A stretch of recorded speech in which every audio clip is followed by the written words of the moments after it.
Hey everybody, welcome back and thanks for watching 4Low Rocks. Today on 4Low Rocks, we're going to install the Rexing dual front and rear dash cam in the 4Low Rocks JLUR. Stick around, we'll be right back.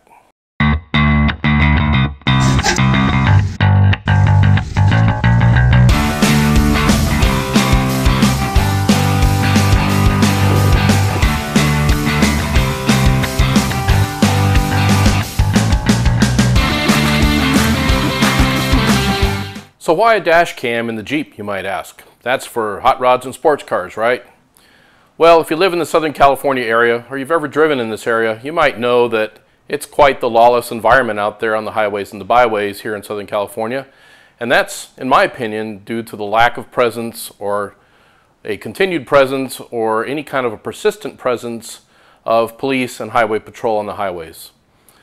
The reason you might see many car chases highlighted on YouTube and on the internet and on TV is because, in my opinion, there's many more helicopters in the air than there are police on the roads. I won't go into the reasons and get into a political battle about why this is, but it's become important to my wife and I because in the past couple years, we've been involved in 3 accidents that were not our fault. The latest one was back in February of this year. My wife was rear-ended on the highway by a semi-truck. Luckily, it was a low-speed accident, but it did impart a lot of damage to her car, and it spent quite some time in the shop, and it still isn't quite right in my opinion. But as a result of that accident, when the highway patrol showed up on scene, what really got me thinking about a dash cam was the very first question that the police officer asked my wife.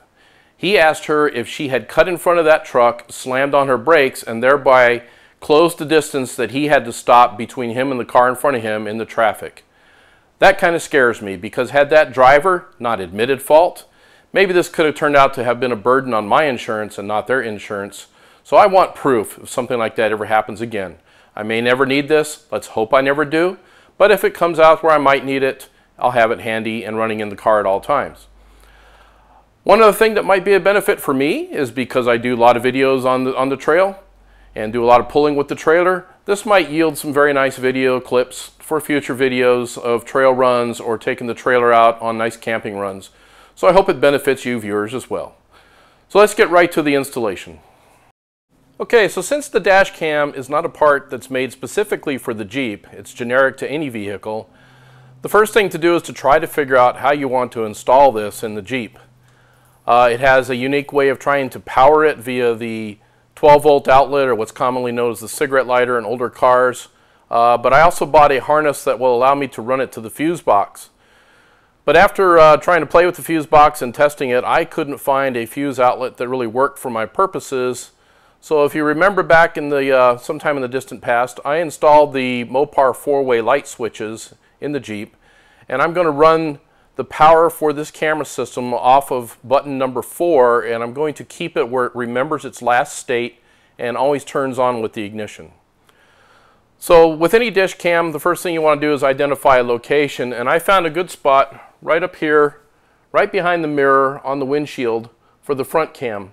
I'm going to run the power up above the roll bar, down some molding, back behind the dash, and down into this passenger kick panel.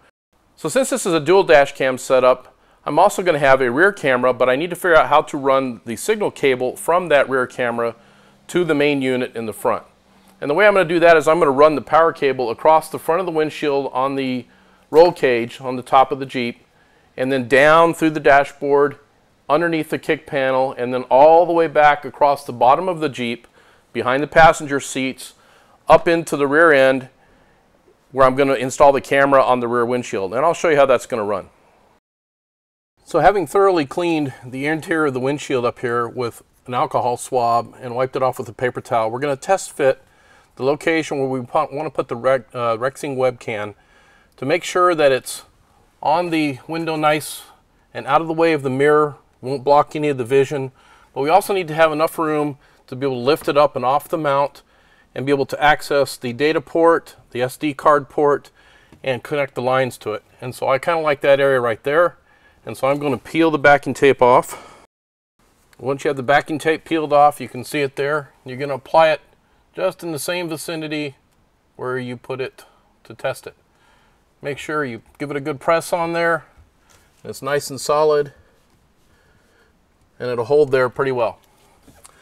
A feature on the Rexing webcam that others don't have is on the left-hand side here. You can't see it from where you are, but there's a nice little knob that allows you to rotate the camera up and down so you get a good field of view, and we'll adjust that after we get power applied to the camera. Once the 3M tape and the holder is affixed to the windshield, the cam slides up and off like that. You can see the holder up there, and it will slide back on just by placing it in its proper location and giving it a push down there. And for the rear camera installation, I have chosen an area on the driver's side of the vehicle, over here near this side of the back window, to get it away from the ever-flopping CB radio antenna that I have in the back, also to keep it away from the other accoutrements that are on that side of the window. And so it'll be kind of out of the driver's vision in the rear view window. One thing to note on the rear window is to make sure that you put the 3M tape between these lines of the defroster so that you don't potentially short them out. I'm not sure that that would happen, but I don't want to take that risk and have to replace the back window for some stupid mistake. And so I'm going to place it right here between those lines, get it kind of level, push that glue strip down, make sure it's in a good location. And again, we'll deal with this twist knob here later on to actually adjust the camera's field of vision and connect all the cables up via this routing cable here. Now once you have both the back and the front cameras firmly glued onto the windshields on both ends, it's time then to go ahead and hook up the camera to the source of power and to the cable to feed the back camera. The power cable here has your standard little 3.5mm jack, and it's going to plug in, as I said before, down in the kick panel, and it plugs right into the side of the cam where it says DC. Okay, and it plugs in just like that. The other unit for the rear camera, this long, very long cable that Rexing supplies, it's a huge cable. I think it's 20 or 22 feet. Connects via a mini USB-C port to the back of the camera in this location right here. And there are the two connections that have to be made. Additionally, I don't know if you can see it, but there is a micro SD card slot here, and we have a 128 gigabyte card that we're going to put in there and format it as soon as we get power to the unit. Once you have those connected, it's time to replace the camera onto the windshield and start figuring out how are you going to run the cables across the front. Now the JLUR has this very loose panel up here at the top, and I'm hoping that I'll be able to squeeze enough cable up in there to run it across the sides. So this is for the rear camera, and as I said, I'm going to run that up here into this trough and make its way towards the back of the Jeep to run the power to the camera through the back of the Jeep.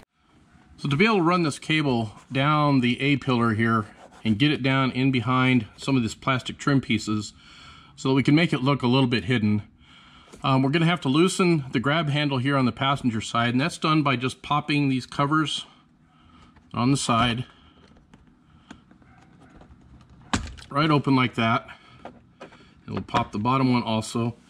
And inside there, as is typical with Jeep, is a 10mm bolt. We're going to back that off a few turns to give us a little bit of room to work with. So there's a little bit there, and we'll go ahead and do that on the bottom. Just a couple turns, and you can see that has loosened up the handle quite a bit, and we should be able to stuff the cable back behind that plastic trim. Okay, now we're able to get it behind that panel, and we're going to hide it all the way down to the bottom there, and we're going to let it come out right there at the very bottom, because we're going to run it around by the speaker here and down the side of the trim. So once we have that cable stuffed back here behind the trim part, we're going to go ahead and tighten the grab handle back down. Again, 10mm. Snug it up by hand first.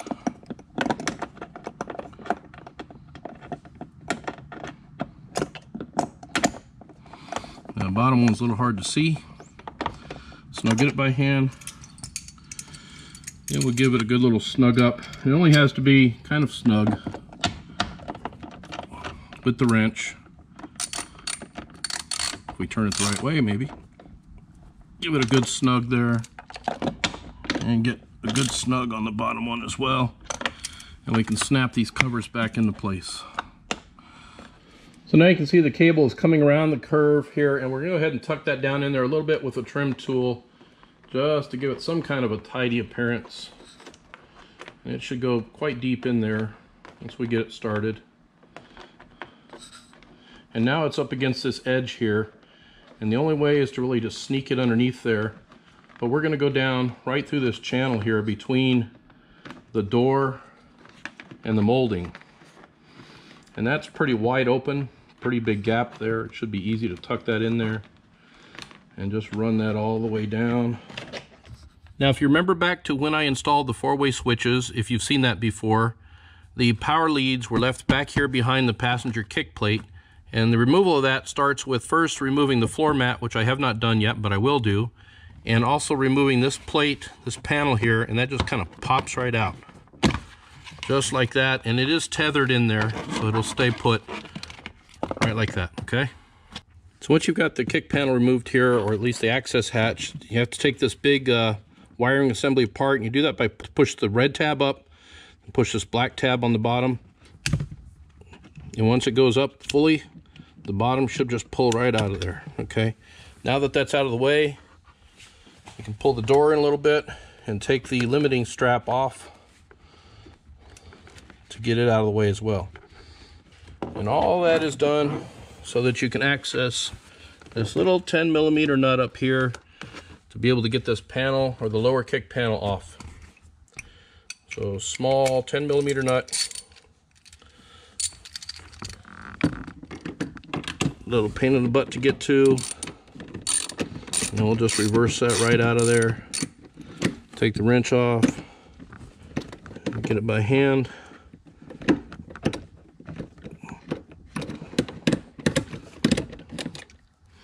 And once it comes off, we'll set that aside.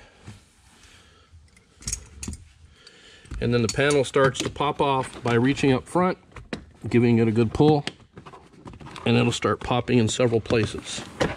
There's a little rubber gasket again. This little rubber gasket is important to retain. And it'll start to come off there. There we go. I'll tell you, this thing, every time I pull it off here, it feels like I'm going to break it. I don't like that feeling, but that's the way it works. And then it will just slide right out with a little finesse. Now we found the 4 wires that came from the auxiliary switches that we've installed in the past, and they're clearly labeled aux 1, 2, 3, and 4. And as I said, I want to use the 4th button because that's currently not used. I'm going to make it kind of always on with the ignition, and this is where we're going to connect the dash cam. We also have some very nice grounds here that are available to us to ground the dash cam, so we'll make use of those too. Well, the first thing is going to be to strip this wire down so we have a little bit of cable to connect to, and I've got a handy dandy pair of wire strippers here, and we'll put those 14 gauge there, give it a good clip. Now I've got this nice little crimp-on connector here that I'm going to use at the end of this auxiliary 4 cable.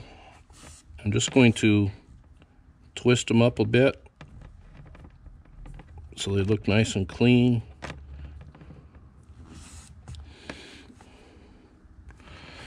We can get this cable connector onto the end of that cable. Let me go ahead and pull these out so I have a little bit more room to play with. There we go, a little bit more slack, always helps. So you can see that I have connected the ground to the available grounds on the body of the Jeep. I've also made a very wonky connection here to that crimp connector that I put on the number 4 wire using the supplied fuse connector that also has an inline fuse in it. And I didn't want to tear this apart and wind up using this tiny little wire trying to strip it and get it connected there. So I used that fuse connector. I will make sure I surely tape that together because someday I might want to retain that and pass it up through the firewall if I wind up wanting to use one of these connectors for something else in the future. So let's go ahead and give this a test. I'm going to reach over, I'm going to turn on the vehicle, and if everything's right, I should be able to press the aux number 4 button and the Rexing dash cam should come on. Okay, so now we're in the Jeep and we're going to go ahead and hit the start button and get it some power to the systems. And the aux switches are all in the off position right now, and we're going to go ahead and push number 4 and see if that does provide power to the Rexing dash cam. We'll push it now and we should see the Rexing light up. And there it goes. So we have power to the dash cam, and that means that I'm okay with that, and we're going to go ahead and button everything up and secure that kick panel on the passenger side again. You can see I have the cable coming down here by the speaker. We'll go ahead and tuck that in somewhat, as much as we can, just like that.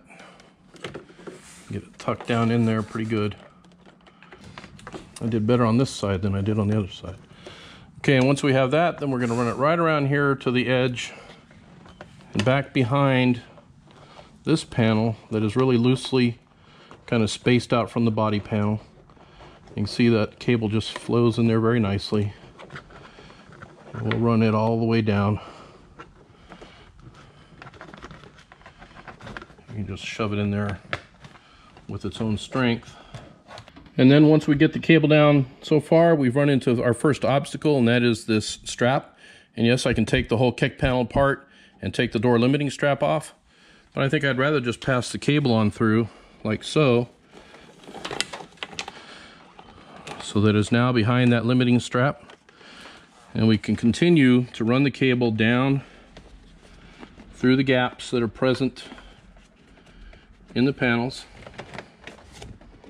all the way down here along the door, and it might take a little bit of panel tool to help us there. So now we've gotten things pressed behind this panel pretty well, and we're kind of at a place where we need to figure out how are we going to go between the front and the rear passenger compartment. So I'm going to go ahead and feed the cable on through to that side and figure out how to make that work. And I'm going to go behind the seat belt here to make sure that we can get it all the way through. So I found a nice way to get it between the driver's compartment and the rear passenger compartment, and that is by running it again along this panel gap here, separating the two panels here, pushing the cable across and down to the carpet level, and we're running it underneath and below this panel here into the back compartment, where I'm going to run it all that way behind the seat so that I can get it up to the rear window. And you can see I've got all this extra cable coming through, and we're just going to lift up the carpet protector, the floor mat, and we're going to continue to run that cable underneath the body, or the plastic trim panels, as they press up against the carpet.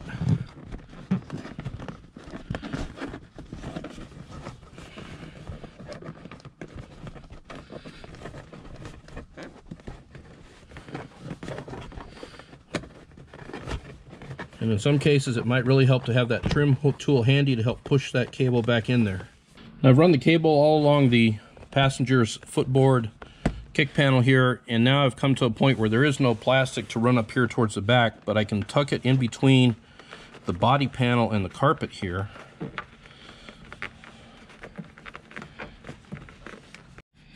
Continuing up the seam between the body panel and the carpet until we get to this plastic part here. And this has a relatively loose fit. I'll be able to run the cable all the way around it. So now you should see that we've run the cable for the rear camera all the way up along this carpet panel seam, around behind this black plastic trim panel, until we've gotten to the top of the body, where the body mates up with the hardtop. And we're about ready to make that home stretch to the back, and I'll go ahead and throw all the remaining cable back in the back there. So you might be able to see that my cable came out a little bit shorter than I expected. So I'm going to have a little bit of open air travel. I'll see if I can maybe find a mini USB connector extender to extend this cable out a little bit. For right now, I'm just going to wire tie it here so that it won't pull it loose. And I'll wire tie it to my flashlight straps to make sure that it stays there put until we can at least get it tested and see how it's working. Okay everybody, here we are on the road testing out the new dash cam, checking out how the video works. It seems to be running quite fine now, and videoing the event as we drive down the road. You'll also notice that the dash cam itself is taking the video And this is the view from the cam itself, which is kind of irrelevant to me as the driver, because I don't want to be looking over there and staring at it all the time. But it might make sense for my passenger to look at it once in a while. What I really want it doing is recording as it should be doing to the SD card and saving files as I might need in a legal situation.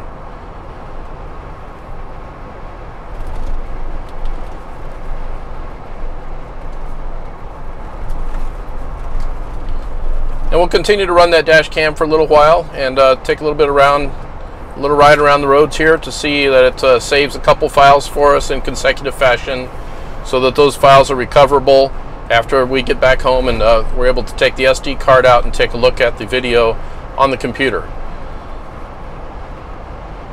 So enjoy these little clips of our beautiful Southern California weather on this Saturday afternoon.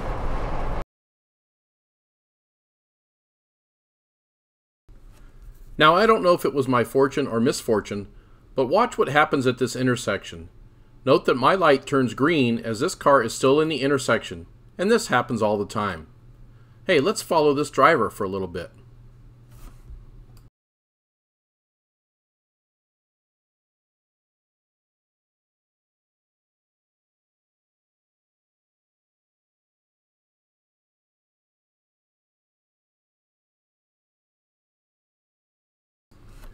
Now watch again as we approach this intersection. Note the lights and the driver's actions.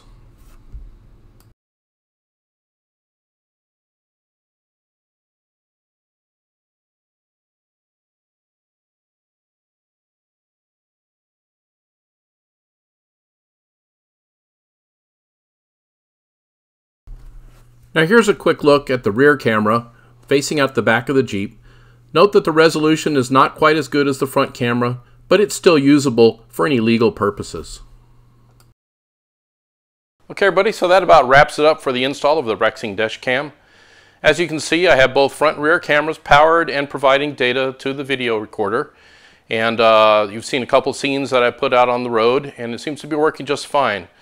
The dash cam I have set to record the front at full video, that's 1080p, and the back though only records in 720p. So the video might not look quite as good as the front, but it'll still be just as well as it needs to be for any kind of a lawful incident that might happen on the road. As far as video goes on the trail, we'll see how that works out in the end, but the primary purpose for installing this was more for legality and insurance purposes. I hope you enjoyed this video. If you did, please give it a thumbs up and feel free to leave a comment below. And if you haven't already done so, please click that subscribe button, as it means a lot to me and it helps to support the channel. Lastly, please follow 4Low Rocks on Facebook, Instagram, and Twitter. Until next time, happy wheeling!